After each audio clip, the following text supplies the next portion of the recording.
Merhaba arkadaşlar, kanalıma hoş geldiniz. Bugün sizlerle bu güzel saçların nasıl yaptığımı anlatacağım kişisel bebeklerde. Şu anki projem burada.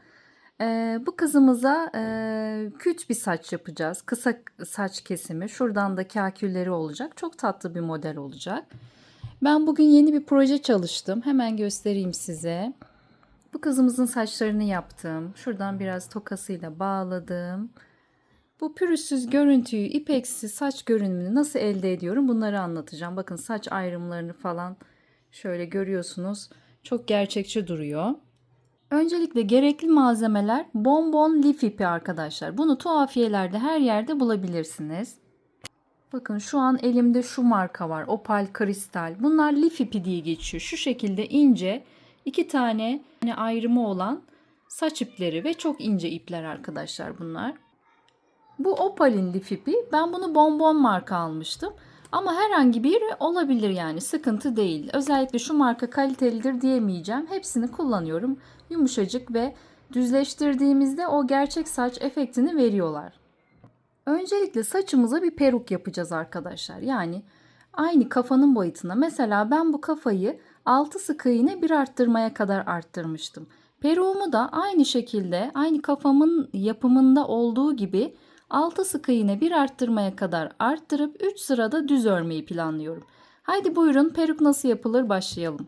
Peruğun ne demek olduğunu göstereyim. Bakın bu kızımı da yeni yaptım. Bozmak istemiyorum ama bakın gördünüz mü? Şuraya aynı kafanın boyutunda bir örgü öreceğiz. Kafa örer gibi başlayacağız ama boş kafaya dikeceğiz. Bu şekilde aralardaki saçları tarandığında vesaire koyu bir görüntü elde etmiş olacağız. Herhangi bir saç ipini alıyorum arkadaşlar. Lif ipi değil bu kullandığım. Normal amigurumi ipi. Daha yumuşak. Bu elbiseleri yaptığımız iplerden olabilir. Elinizde atıl kalmış ipler olabilir. Bu peruk görünmeyeceği için atıl bir ip de kullanabilirsiniz. Benim saç rengim siyah olduğu için peruğumu da siyahla başlıyorum arkadaşlar. Öncelikle sihirli halka yapıyorum. Tığ numaram 2.50 milim. Sihirli halkamın içerisine 6 tane sık iğne yapıyorum.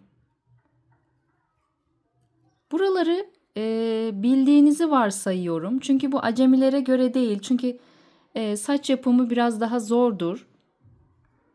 Yani kafa yapımını bildiğinizi varsayarak peruğu da hızlı anlatacağım. Sihirli halkamızın içerisine 6 tane sık iğne yapıyorum. 2, 4, 5 ve 6. Sizin kafanız 8 sık iğne ile başlamıştır sihirli halkanın içerisine. Siz sihirli halkanın içerisine 8 sık iğne ile devam edersiniz. Şimdi arkadaşlar sihirli halkamızın içerisine 6 tane sık iğne yaptıktan sonra BLO tekniğiyle öreceğiz her sırada. Her sıranın sonuna kadar. BLO nedir? Back yani arka ilmekten alarak öreceğiz. Yani normal sık iğneyi yaparken şu şekilde batıyoruz ya, böyle batmayacağım da ikisinin ortasına batarak ve arkadaki ilmeği alarak öreceğim. Ve arttırmamı yapıyorum. 6 sık iğnemi yaptıktan sonra her kafa yapımında olduğu gibi. Burayı biraz netleştirelim sizin için. Bu kadar netleşiyor. Siyah ip olduğu için. Sıradan arka ilmekten devam ediyorum.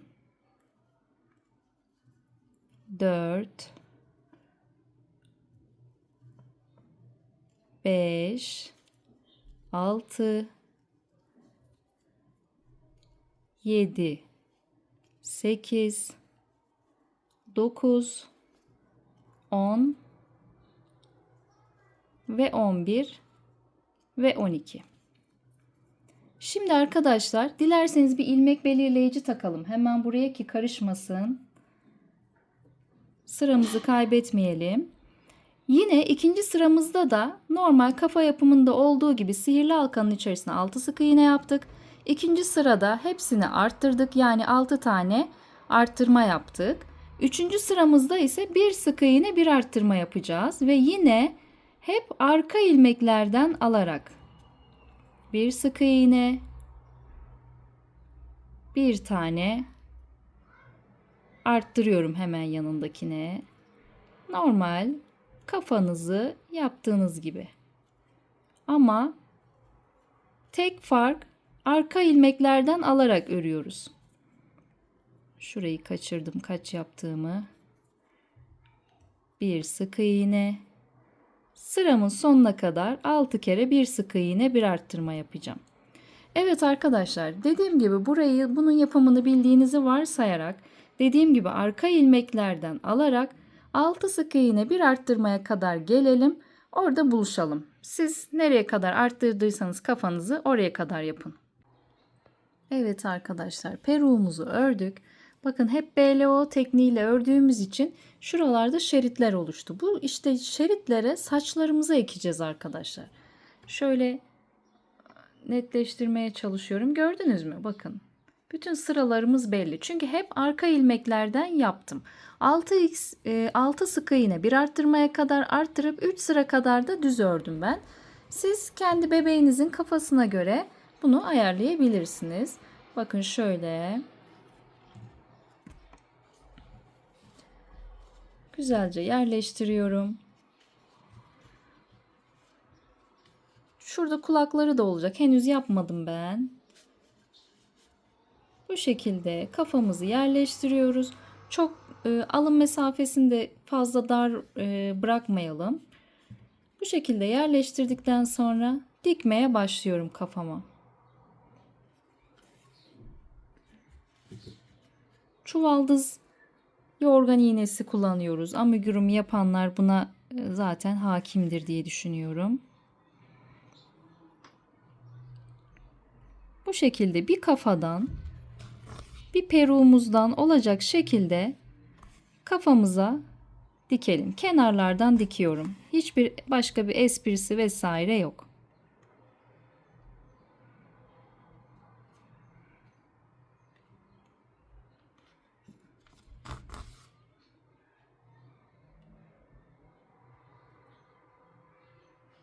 Bakın şimdi benim yapacağım kızım hem daha kısa boylu. Şöyle göstereyim, bir ajanda kadar bakın.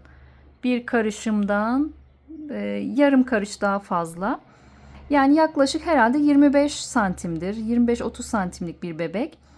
Dolayısıyla küt saçta yapacağım için ben ajandamın kısa tarafını kullanacağım arkadaşlar. Yani bakın bir tığ kadar bir saç yapacağız arkadaşlar. Yani ajandanın kalınlığı, yani benim saçımın uzunluğu bir tığ kadar olacak. Şimdi sizinki uzunsa ajandanızın uzun kısmını kullanın. Uzun saç yapacaksanız. Bu şekilde aldım. İpimi şuradan tutarak sarıyorum ajandama. Buradaki sarma önemli. Çünkü dediğim gibi kemik kısmı oluşturacağımız için o saç ayrımını buraların mesela böyle değil de düzgün sıradan olması gerekiyor ve üst üste olmaması gerekiyor arkadaşlar. Üst üste getirmemeye dikkat edin. Bu şekilde sıradan sıraya riayet ederek üst üste gelirse çirkin olur. Bu şekilde saralım saçımızı.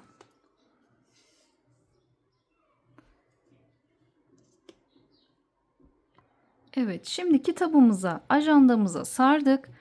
Bakın şu kadar, şöyle şurada parçam duruyor. Orayı kaçırmayın. Yine size oranını söyleyeyim. Yani şuradan şuraya kadar olacak şekilde bir saç parçası yapacağız. Ben şimdilik bakın tığımın pembe yeri kadar bir uzunlukta. Kendi bütün tığ ölçüleri aynı olduğu için o yüzden bunu rahatlıkla veriyorum. Tulip tığımın bu deri sapı kadar olan kısma kadar yaptım, sardım. Şimdi ipimi kesmedim arkadaşlar. Bakın ipim hala burada. Hemen bunu parmağıma doluyorum. Ve umarım görünüyordur. Şuradan bir tane zincir alıyorum. Alamadım. Bunu yapması biraz zor. Bir tane zincirimi aldım. Geldim buraya arkadaşlar. Bakın. Üçer üçer alıyorum. 3 tel ya da hadi 4 olsun. 3 tane tel aldım. Tığımı geçirdim. Gördünüz mü? Şuradan tığımın üzerine doladım ve iğnemi, halkamı, burada 2 tane halka oluştu ya. İlmek kaydırma gibi düşünün. Halkamın içerisinden kaydırıyorum. Bu kaydırmalar da biraz zorlayacak sizi. Evet, kaydırdım. Kaydırdıktan sonra bakın şunu istediğiniz yöne hareket ettirebiliyorsunuz. Yani kaydı diye endişe etmeyin. Şuraya kaysa bunu çekip buraya tekrar geri getirirsiniz. İsterseniz bu aşamada olun, fark etmez. Yine devam ediyoruz. Keşke açık renk bir ip olsaymış. Daha iyi olurmuş. Sıradan yine üçer üçer almaya devam ediyorum. Bakın. Bunu aldım. İlmeğimi kaydırdım. Sıradakini alıyorum. Üçer üçer ipinize ya da üçer dörder almaya çalışın. Tığıma bakın, alttan geçirdikten sonra ipi tığımın üzerine doladım. Aldım. Hemen ilmeğimi ilmeğimden kaydırdım. Tüm iplerimi bakın bu şekilde tığıma toplaya toplaya gidiyorum. Yine 3-4 tane aldım. Fark etmez, 3 ya da 4. 2 alırsanız az oluyor. O yüzden 3-4 diyorum. Bakın aldım, geçirdim. Bir süre sonra eliniz alışacaktır. İlk başta bu çok zor gelebilir size. Ama alıştıktan sonra inanın basit bir yöntem. Biraz daha şöyle farklı bir açıdan da göstereyim. Hava da kararıyor. Bir yandan yetiştirmeye çalışıyorum. Çekim kalitesi düşecek. Bakın. Alttan geçirdim. Tığımın üzerine aldım. Ve ilmeğimi ilmeğimin içerisinden kaydırdım. Alttan geçirdim. Tığımın üzerine aldım. Işığımızı ayarlayalım. İlmeğimi ilmeğimden kaydırdım. Yani bunları yapabilmeniz için tabi temel amigurumi terimlerini vesaire bilmeniz gerekiyor. İlmek kaydırmayı bilmeniz gerekiyor. Umarım bilmeyenler yapışımdan da anlıyordur. Biraz zor tabi ama yani bunlar için ayrı ayrı videolar gerekir. Hepsi için, öğretmek için. Ben saç ekimi çok sorulduğu için size nasıl ektiğimi göstermek istedim.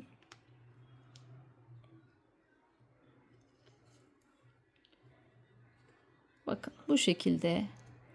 Gördünüz mü? Balık sırtı gibi oldu. Balık sırtı gibi örmeye devam ediyoruz.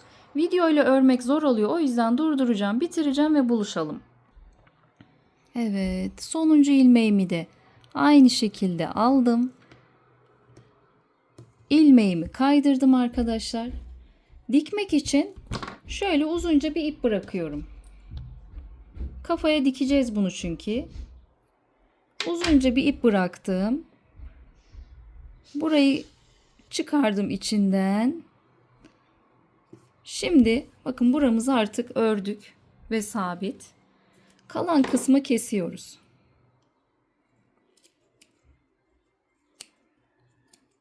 Bu şekilde kesin. Siz uzun yaparsanız eğer kesme kısmı da şu boşluğa geleceği için sizinki daha rahat olur. Benimki biraz sırtına geldiği için zorlanacağım. Evet. Kestikten sonra bakın saçımı çıkarıyorum. Bir peruk, yine ikinci bir peruk oluşturduk diyebiliriz. Şimdi iğnemi alıyorum. Uzun bıraktığım ipimi bulup takıyorum buraya. Çünkü kafamıza bu ikinci peruğumuzu dikeceğiz. Şimdi arkadaşlar peruğumuzu oluşturduk şu şekilde ya. Çıkıntı kısmı şurada ya, ördüğümüz kısım. Bunu alıyorum, ters çeviriyorum ve bu kısmı dikiyorum ki aynı insan saçına benzesin. Alıyorum kızımı. Güzel kızımızı alıyoruz. Dilerseniz önden başlayarak, dilerseniz arkadan başlayarak şu şekilde yerleştiriyorum. Orta noktasını buluyorum, sabitliyorum. Biraz bu kamerayı kaldırmam gerekecek.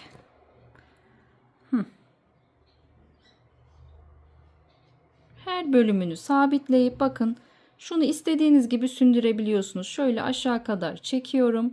Buraya bir iğne belirleyici şöyle sabitleriz. Bir tane şuraya takarız. Hemen bir iğne daha bulayım. Tabii bu çizginin tam ortaya geldiğinden emin olarak bu hattı oluşturun. Hemen şuraya da bir iğne takıyorum. Dikeceğim yerleri belirliyorum. Şöyle ortada mı diye kontrol ede saçımı dikeceğim. Bak mesela şurada bir dalgalanma var. Bunu ortalamalıyız.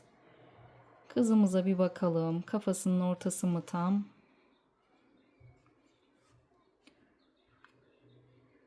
İpimizi de ayarlayalım. Dikeceğimiz ipi.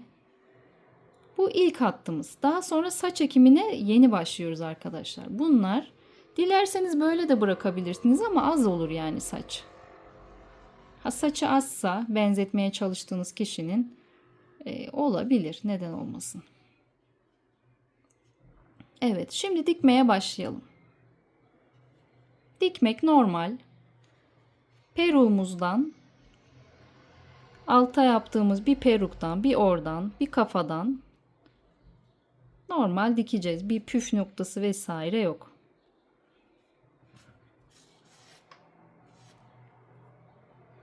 Ama iskeletimizden geçmeyi unutmayın. En üstte yaptığımız iskeletimizi. Böyle ara ara dikeceğim kafaya.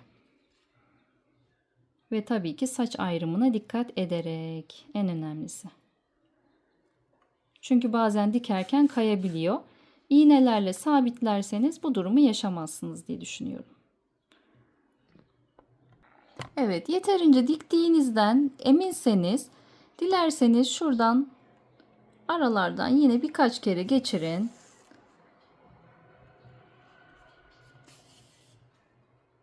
Zaten çıkmayacaktır, emin olun. Bakın rastgele geçiriyorum. Son dikişlerimi yapıyorum. Nerede ipim? Kaybettim. Şu alttan bir kere daha çıkarıyorum. Ve buradan kesiyorum. Yani ekstra saçın arasında kaybetmeye gerek yok. Bu saç olarak burada duracak. Şimdi arkadaşlar ana hattı yaptık. Şimdi saçı çoğaltacağız. Yine nasıl yapacağız saç çoğaltmayı? Yine lif ipimi aldım ve ajandama sarıyorum. Bu sefer rastgele sarabilirim. Üst üste yani böyle rastgele hızlı hızlı artık karman çorman sarabilirsiniz. Sadece keseceğiz çünkü. Elime bir miktar fazlaca alacağım ve saçımı ekmeye başlayacağım. Evet, bir miktar doladım. Yetmezse daha sonra tekrar yaparız. Bakın çukur ajanda daha iyi oluyor dememin sebebi makas giriyor ve kolaylıkla çatır çutur kesebiliyorsunuz. Saçımı kestim. Şu şekilde aldım, parmağıma doladım. Saçım aynı eşit miktarda olacak şekilde iki parçayı da bu şekilde tutuyorum ve kızımı alıyorum elime. Saçlarını önce önlere yapıyorum. Bakın buralarımız boş kaldı çünkü. Ve ince bir tığ alıyorum. Elimde 1,75 var mesela. Çünkü şu ön ilmek BLO yaptıklarımız var ya. Bu ön ilmeklere yapacağımız için böyle yaptım. Şimdi iki tane alarak yapıyorum. Dilerseniz bir tane de yapabilirsiniz. Eğer daha az yapacaksanız saçını bir de yapabilirsiniz. Ben biraz önlerin sık olmasını istiyorum. Hemen yavaş çekim göstereceğim. Merak etmeyin. Ben konuşmaya daldım. Bakın geldim. 2 tane aldım tığıma. Gördünüz mü? Çektim. Burayı sıkıca tutuyorum. Şimdi burayı tuttum. Bir halka oluşturdum. Geldim kızımın saçına, peruğuna. Bu ön yaptığımız ilmeklere, halkalara geldim. Bunu geçirdim. Bir tane geçirdim. Ve kalan sapını da saçımın içinden çıktım. Burada bir düğüm oluşturmuş oldum. İyice gerdiriyorum ve saçımızı ekmiş oluyoruz. Saç ekimi de bu şekilde. Geldim. 2 tane buradan çektim. Şurayı da bırakmıyorum ki kaçmasın elimden. Burada bir halka oluşturdum. Geldim kızıma. Hemen şurayı netleştirelim. BLO ile ördüğüm yerlere bu şekilde çekemedim, gördünüz mü? Kaçtı. Geldim. Tığıma ekledim. Sapını da içinden çıkardım. Adeta bir düğüm atar gibi buralara ekliyorum saçlarını. Şimdi ben bakın şu sıraya ekeceğim saç. Bir de şöyle ortadan ekeceğim şu şekilde. Buradan ekeceğim. Çünkü çok fazla oluyor. Daha önce denedim. Eğer tek tek sıra sıra ekerseniz çok yoğun bir saç oluyor. Severseniz öyle de yapabilirsiniz. Ama ben sadece bu ön sıraya ekeceğim ve şu hatta ekeceğim. Bir sıra ekeceğim sadece. Bunların hepsini BLO yapıyorum ki bazen düşünüyorum, yetmediğini düşündüğüm anda buralara da ekiyorum tabii. Evet arkadaşlar, ben bu şekilde bakın ektim. Dediğim gibi şöyle göstereyim size. Çok az ektim ben. Bakın şuralara ektim. Görünüyorsa bakın. Şurası orta çizgimizdi. Şu alt kısma ektim. Şöyle göstereyim. Çok ekmedim yani. Şuralar boş. Zaten siyah diye çok ekmedim. Şöyle taradığımda da zaten birleştiğinde güzel bir görüntü elde edeceğim. Bakarım duruma göre. Şimdilik ben bir çekime hazırlıyorum şimdi kızımı. Çekim sonrası acelem olduğu için güneş kaçmasın diye acele ediyorum. Çekimden sonra detaylı özeneceğim kızıma. Bakın saçımız bu şekilde. Umarım anlamışsınızdır. Anlamadığınız yerler olursa tekrar çekmemi isterseniz yorumlara yazarsanız muhakkak sizlere dönüş yapacağım ve bana Instagram'dan da yazabilirsiniz takıldığınız konuları. Bakın bu kızımızı da aynı şekilde ektim. Kahverengi olduğu için bakın ayrımları daha net görünüyor saçlarının. Bu arada saç kesimini de kısa video olarak paylaşacağım. Yani saç kesiminde bir şey yapmıyorum. Kıt kıt kesiyorum. Özel bir teknik kullanmıyorum. Kafama göre yani.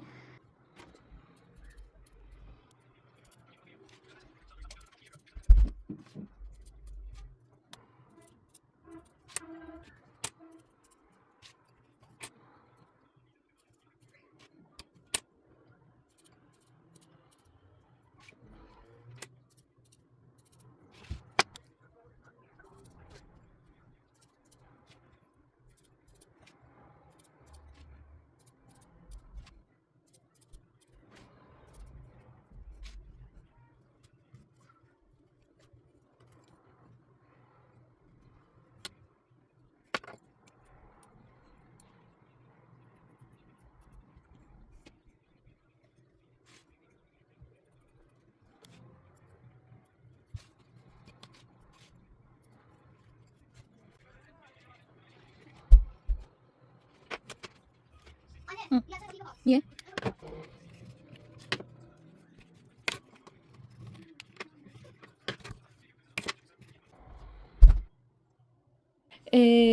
Kanalıma abone olup desteklerinizi, o güzel kalplerinizi eksik etmezseniz çok mutlu olurum. Görüşmek üzere. Kendinize iyi bakın.